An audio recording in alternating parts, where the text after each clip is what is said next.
Hey there, folks. My name is Daizoren, and welcome to another episode of MonDaiz with Marv. Yay. For MarviDaiz, you do not sound excited at all. You're just like, yay. It's quiet. So this week, not too much to talk about, just because I'm exhausted and I'm out of energy. But do you want to talk about two things in particular? The first thing being the Devastated Dreams Kickstarter has been started. So the Kickstarter came out, I think as of last time I checked, it was maybe 15,000, something like that. Let me double check on that. Currently, it is at $19,340 as of the recording of this, with 28 days to go. They're looking to raise $115,896. I don't know why it's so specific, but hey, if they've got their numbers figured out, they've got their numbers figured out. Yeah. But this is by the same people who made Neverending Nightmares. If you guys remember that series, it was a great game that really knew how to do horror atmosphere. And I have played the demo on the channel now, if you haven't had a chance to check it out yet, that really seems to kick up the atmosphere and the exploration that I think was a little bit lacking in Neverending Nightmares. Now, you played Neverending Nightmares, right, Marv? I did, and I loved it, yeah. The only complaint I really had with that game was that there were all those rooms that you could go into, right? And there was never like any reason to. There was nothing in there except creepy things. Yeah. So they've seemed to remedy that, though, at least in this demo, in that every place that you go into has a purpose now.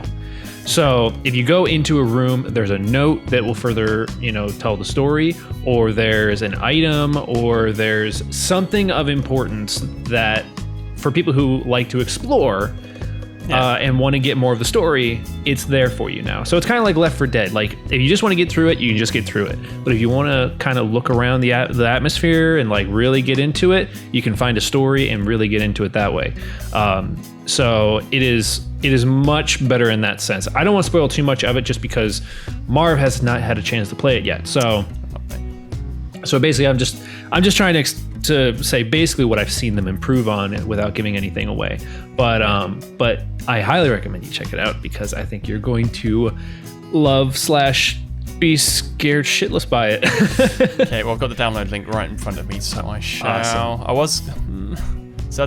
With that game, I was kind of like tempted just to avoid the demo and kind of wait for the full game, but maybe it won't get funded. Don't say that. Don't be silly. Of course. Well, we talked about the Neverending Nightmares Kickstarter and how down to the wire that one was. So hopefully this one isn't the same case. But yeah, if you haven't funded it yet and you really like Neverending Nightmares and you want to support Matt Gilgenbach, the creator of Neverending Nightmares and Devastated Dreams, link will be in the description for you to go support the developer and support this game. I highly recommend it. I think they still have plenty of the $10 pledges, which is the early bird digital copy, which $10 you get the game and your name and credits. That's a great deal. So is it? Yeah. So once those are up and or the first 7 days, so this reward will close tomorrow as of the day this goes up. So if you want to get that, you want to be doing it by tomorrow. Otherwise, it'll be $15 for the same backer prize, which is just the same thing. That's not the early bird one. But anyway, highly recommend it.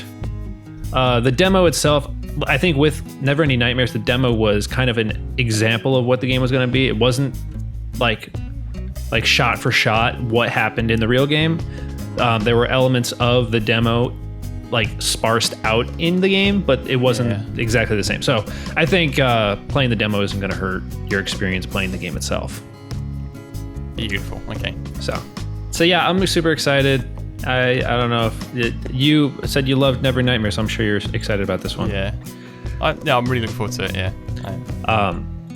The other cool thing that is really like an advancement in the game is the lighting system. So like now you have a flashlight that you can aim on your own, and it gives you more control of what you can or can't see. So Cool. it Sounds good. It's really cool. So anyway, again, description, get the link, go support the game. Other than that, we wanted to talk about what I didn't have time to talk about last week, which was the Five Nights at Freddy's 4 trailer. So Marv, since I went on about the previous thing, why don't you start this? What did you think of the new trailer? Let's start there. So the first thing that hit me about it is obviously it seems as though you're not sort of limited to one location. Right. So in the obviously previous games you're in the office and you kind of that stuff comes to you, but in this, from the trailer, it appears that you are kind of lurking around a house. So I find that concept cool. Mm-hmm. Something different. Right. Looks very creepy, and but I don't know. Like, I don't know if changing that concept of you having that free, or seemingly from the trailer, Right. having that possibility of movement would take away from the feel of Five Nights at Freddy's. Right.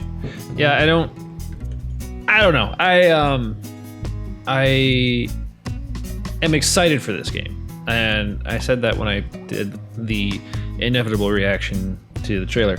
But I can see what you're saying. I think the fact that there's going to be a fourth game, like, initially put me off because it was like, I wanted the third one to be it. You know, the trilogy, I think we just have this natural tendency to like trilogies, I think, because it feels like it's not too long that you're overstaying your welcome, but it's not too short that you haven't told everything you want to.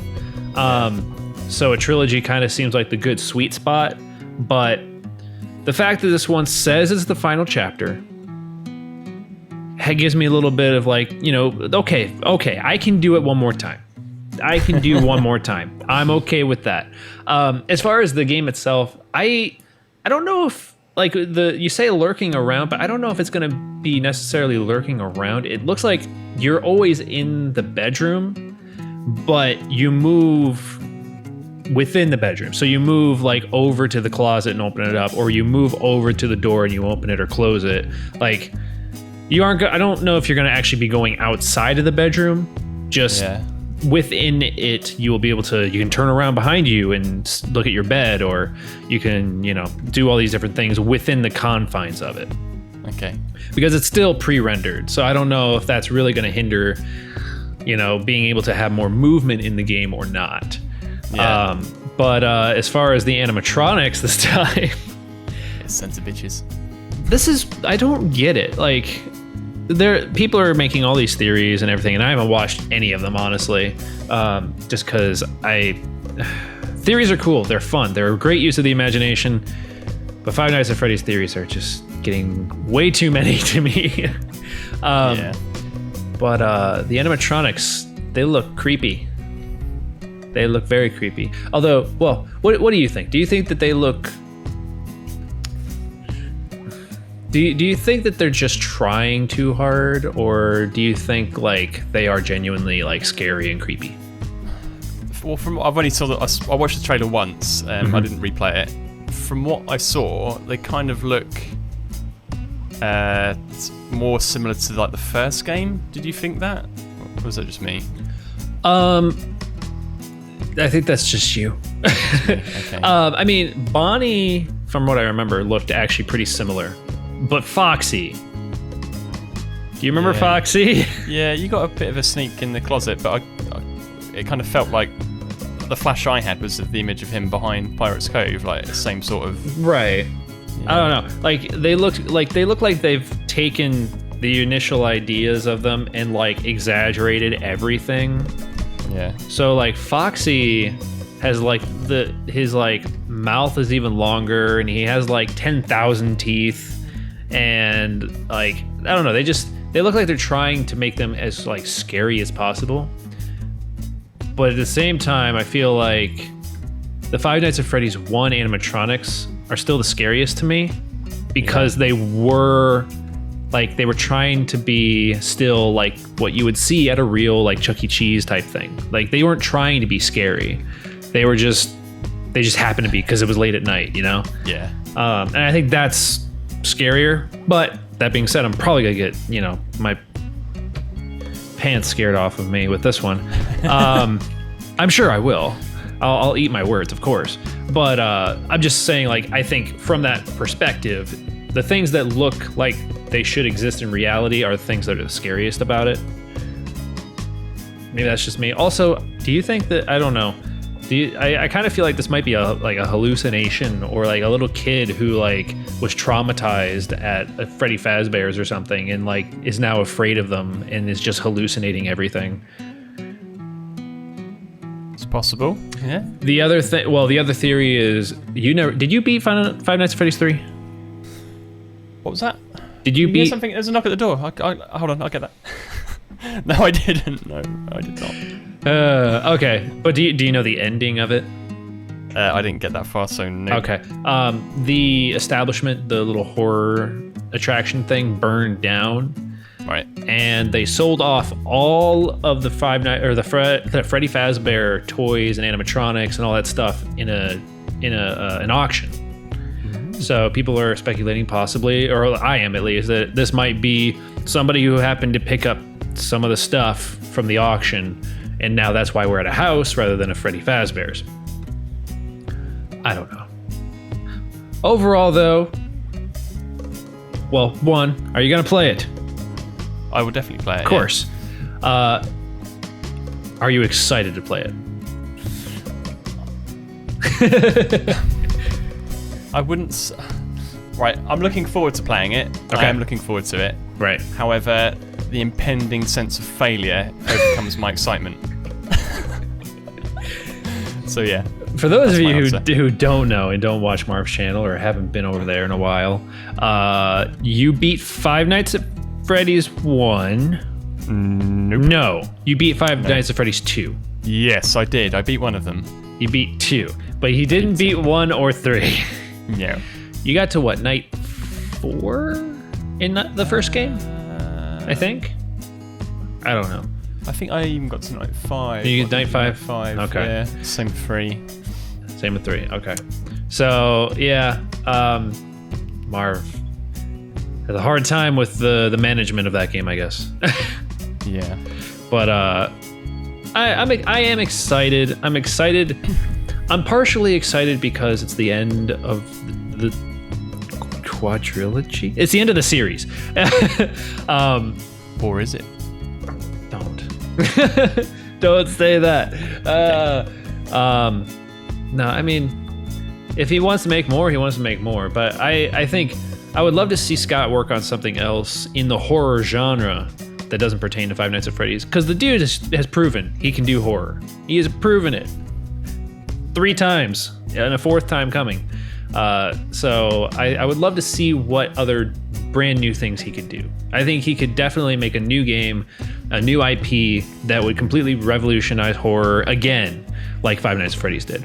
And I just want to see him get to that, rather than feeling like he's stuck in Five Nights at Freddy's world, which, like, there are a lot of YouTube channels that do Five Nights at Freddy's theories, and I've talked to a couple of them, like Kevin, for example, or 8-Bit Gaming, for example.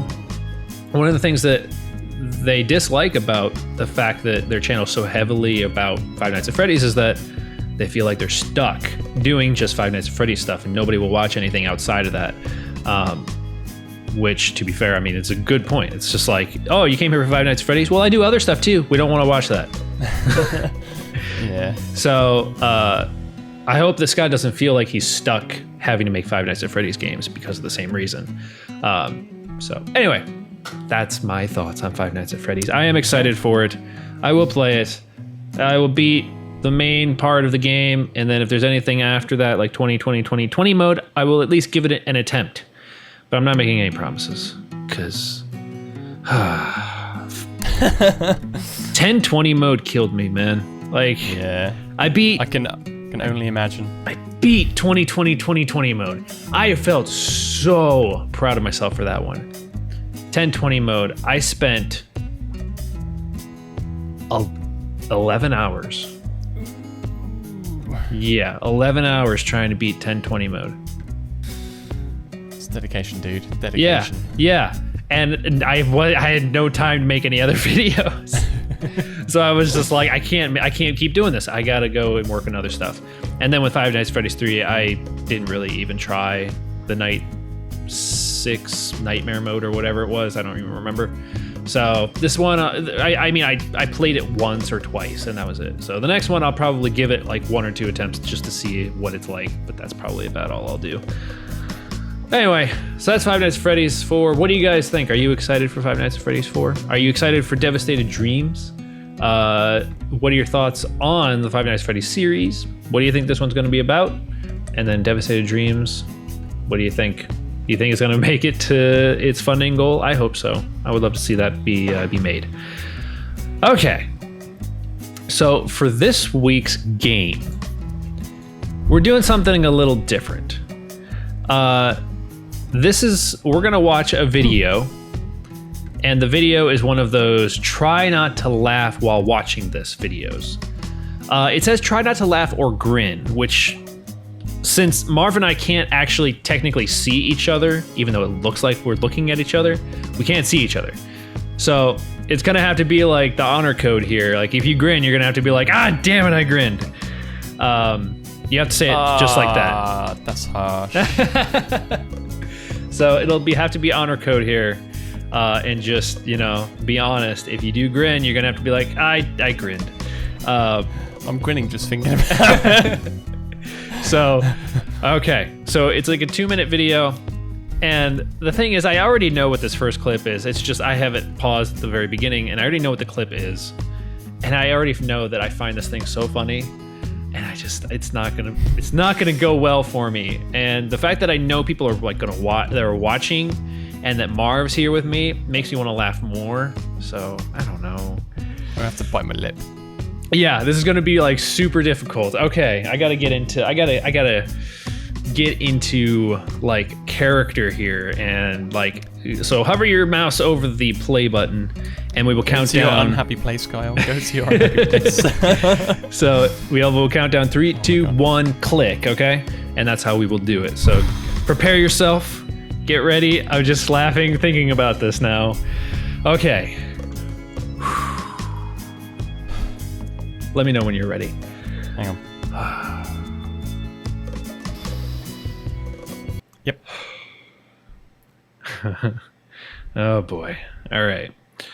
3, 2, 1, click.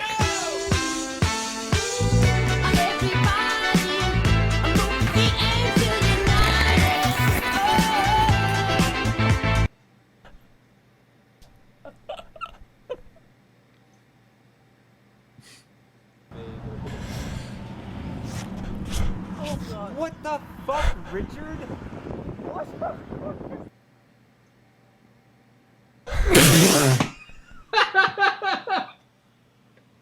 Even the babies are one of the most dangerous animals in the world, so I built this cage to keep them secure.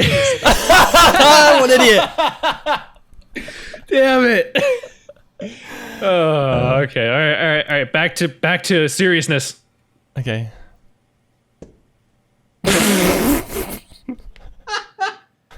No. Okay, I can do this. I Completely failed. I failed at the first clip. Girl, that's a booty hole. Not a hole, Keisha.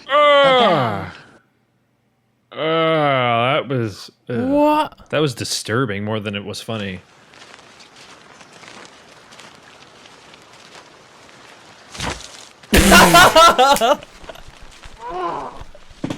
God damn. I'm the worst at this. Oh, Okay. look at that. Aww. I am the sand dune cat. Okay. Can't touch this. Can't touch this. Can't touch this. I've got sun cream in my eyes now. You have what? I've been out today with sun cream. It's just gone in my eyes. Okay. Yeah, right. Nice. Is abused, but some approach it with trademark Irish humour. I'm all in favour of same-sex marriage because I've been having same sex with a wife for the last 30 years. I gotta stay high all the time to keep you up. Ooh. Okay. That was nasty. So, I lost it. I was like trying so hard not to grin, but I definitely lost it at the picture after the frisbee thing. I lost it like the first clip, dude. Just that late, like the picture of the lady, like who's like the muscle, like bodybuilder. That was too much for me. Oh man, that first clip though, like. I love that one. Like just him like trying to stay standing up it's the craziest. Yeah. Okay, so I don't know if you guys would consider what I was doing grinning or not. I was like making a really like sad face, but I could tell, like I could feel my cheeks wanting to push my purposeful frown upside down. So I don't know. You guys will have to let us know, and we'll take a look at the footage, obviously, and see who lost it first. But that was fun. If you guys have any suggestions for anything that we can do that's other than just playing games or watching one of these videos, then leave them in the comments below, and we'll see what we can do. But anyway, that's gonna do it for this episode of MonDaiz/MarviDaiz. Thank you again, Marv, for being on. It's been a pleasure, dude. As always, thank you for having me. And we haven't been able to be on this as much lately, which sucks. So it's nice when we finally do. But anyway, thank you guys so much for watching. You guys have made this channel happen, and thank you very much for that. And I will catch you in the next video.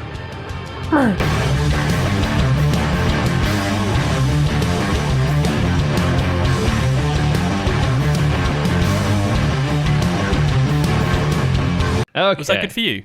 It's always good for me, Marv. Oh.